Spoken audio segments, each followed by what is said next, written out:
এই জবা গাছখানাতে ভর্তি কুড়ি এসেছে, দেখতে পাচ্ছ বন্ধুরা? যে দেখো, এই যে এইদিকেও রয়েছে, দেখেছো? দেখো আরও হচ্ছে, গাছ ভরে ফুল ফুটবে, দেখবে কদিনের মধ্যে, বুঝেছো?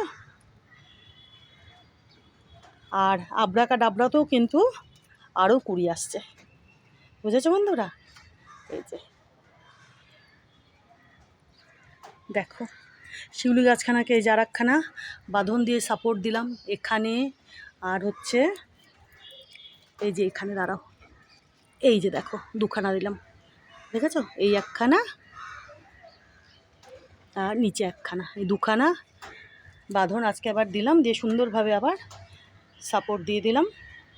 আর কদিন পরে তো ইনি আরও মোটা হয়ে যাবেন, তো তখন আর সাপোর্টের দরকারই পড়বে না, বুঝেছো তো বন্ধুরা? এই যে শিউলি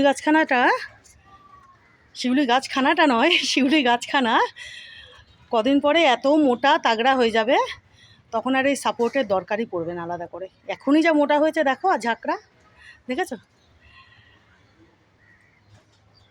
তো ওটাতে দিলাম। তারপরে এই যে দাঁড়াও, আর একটা গাছে কোনটা, এই গোলমরিচের গাছখানাতেও দেখো, এই যে দেখো আর একখানা সাপোর্ট দিলাম। ইনিও তরতর করে বাড়ছেন, ইনিও কদিন পরে ঝাঁকে ঝাঁকে গোলমরিচ দেবেন, বুঝেছো তো বন্ধুরা?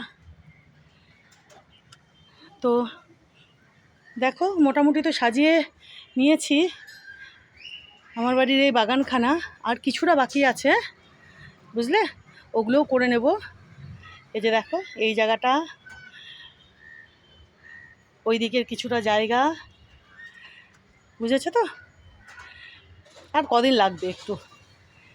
তো চলো, এই যে বেলফুল দেখো, আর এই লিচু গাছখানা দেখো বন্ধুরা, দেখেছো লিচু গাছখানা কীভাবে ইনি বড় হচ্ছেন, দেখো দেখো কমাস পরে দেখবে ইনি লিচু দিচ্ছেন, প্রচুর প্রচুর মিষ্টি মিষ্টি বড় বড়। আর এদিকে দেখো ঝাঁকে ঝাঁকে কিন্তু মাধবীলতা ফুটছে, দেখেছো? দেখো।